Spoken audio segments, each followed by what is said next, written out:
வணக்கம் ஏஞ்சல் சமையல். இன்றைக்கி நம்ம பார்க்க போகிறது பாதுஷா. இந்த ஸ்வீட் வந்து என்னோடய அக்காவுக்கு வந்து ரொம்ப பிடிச்சமான ஸ்வீட். இது இந்த மந்த் வந்து அவங்களுக்கு பர்த்டே.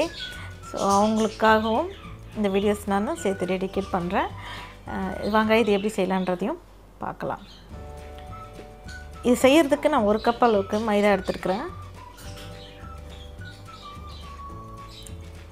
1/4 டீஸ்பூன் வந்து பேக்கிங் சோடா, தேவையான அளவுக்கு உப்பு. இதை வந்து ஒரு டைம் நல்லா கலந்து எடுத்துக்கலாம். இதை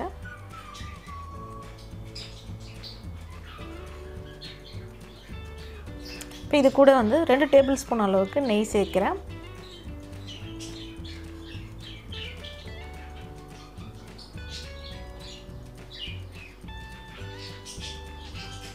இப்போ இதையும் நல்லா சேர்த்து நம்ம கட்டி இல்லாமல் பிசைஞ்சு எடுத்துக்கலாம்.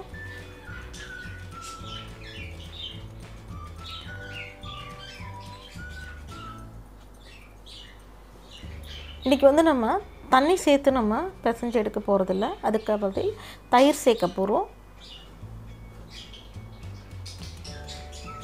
எதுக்காக அப்படின்னா நல்ல சாஃப்ட்னஸ் கிடைக்கும் நம்மளுக்கு தயிர் சேர்க்கும் போது. இதுக்கு வந்து ஒரு 1/4 கப் அளவுக்கு தயிர் தேவைப்படும். இந்த 1/4 கப்பை வந்து நம்ம மொத்தமாக சேர்க்காமல் கொஞ்சம் கொஞ்சமாக சேர்த்து பிசைஞ்சு எடுக்க போகிறோம்.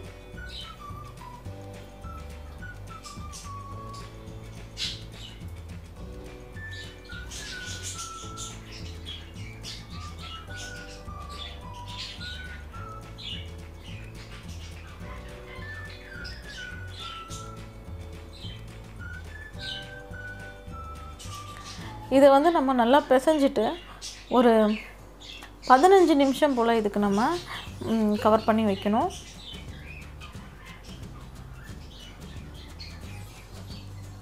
இது 15 நிமிஷம் கழித்து அதுக்கப்புறம் தான் இதை செய்ய ஆரம்பிக்க போகிறோம். நம்ம அதுக்குள்ளே வந்து பால்கோவா, இது வந்து மாவான்னு சொல்லுவாங்க. இதை வந்து நல்லா நம்ம இந்த மாதிரி உதிர்த்து எடுத்துக்கலாம். இப்போ 15 நிமிஷம் கழித்து நம்ம அந்த மாவை எடுத்து இன்னும் ஒரு டைம் கூட ரொம்ப ப்ரெஸ் பண்ணி வந்து பிசைய வேண்டாம். நம்ம நார்மலாக பிசைகிற மாதிரியே பிசைஞ்சு எடுத்துக்கோங்க. அதேமாதிரி ரொம்ப மாவு வந்து ரொம்ப ஈவனாக இருக்கணும் அப்படின்லாம் இல்லை. விரிசல் இல்லாமலாம் இருக்கணும் அப்படின்லாம் கிடையாது. விரிசல் இருந்தாலும் ஒன்றும் இல்லை.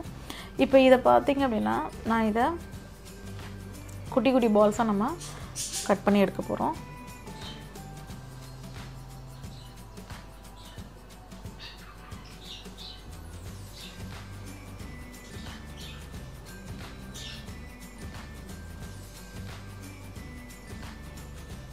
இப்போ இதை நம்ம உருட்டிட்டு நடுவில் வந்து லைட்டாக ப்ரெஸ் பண்ணிவிட்டு ஒரு சின்னதாக ஹோல்ஸ் போட போகிறோம்.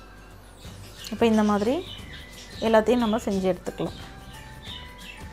இதை வந்து ஒரு மிதமான சூடில் எண்ணெயில் வச்சு பொரிச்சு எடுக்க போகிறோம்.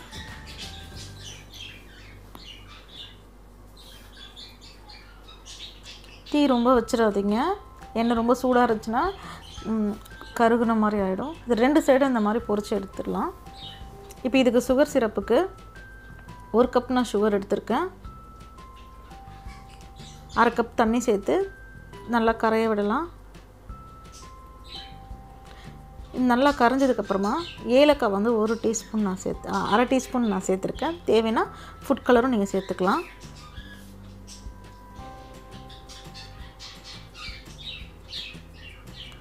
இப்போது இது 2-3 நிமிஷம் கொதிச்சதுக்கப்புறமா 1 டீஸ்பூன் அளவுக்கு லெமன் ஜூஸ் சேர்த்துருக்கேன். இது நல்லா ஆறுனதுக்கப்புறம் மிதமான சூடில் இருக்கும்போது நம்ம பொரிச்சு வச்சுருக்க பாதுஷாவை இதுக்குள்ளே சேர்த்துடலாம்.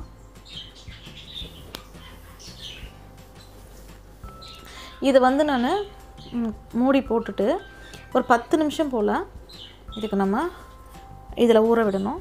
10 நிமிஷம் கழித்து நம்ம இன்னொரு பக்கத்தையும் திருப்பி விடணும்.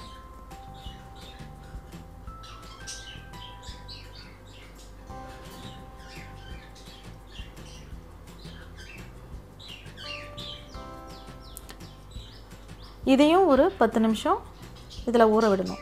அதுக்கப்புறமா அதை எடுத்து நம்ம உதிர்த்து வச்சுருக்கிற பால்கோவா இதில் வந்து நம்ம இந்த மாதிரி புரட்டி எடுத்துக்கணும். இந்த மாதிரி எல்லாத்தையும் நம்ம புரட்டி எடுத்துக்கலாம். இப்போ இதுக்கு மேலே வந்து நட்ஸு நான் இப்போ இன்றைக்கி வந்து பிஸ்தா பாதாம் ரெண்டுமே மிக்ஸ் பண்ணி சேர்க்குறேன்.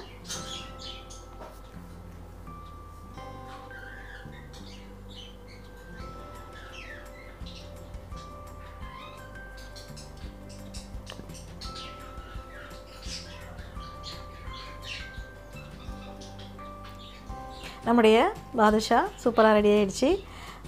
அதுவும் எங்கள் அக்காவுக்கு பிடிச்ச பாதுஷா இந்த ஸ்வீட்டு. ஸோ நீங்களும் செஞ்சு பாருங்கள், எப்படி இருந்துச்சுன்னு கமெண்ட்ஸில் சொல்லுங்கள். இந்த வீடியோஸ் உங்களுக்கு பிடிச்சிருந்துச்சுன்னா மறக்காமல் சப்ஸ்கிரைப் பண்ணுங்கள். நன்றி.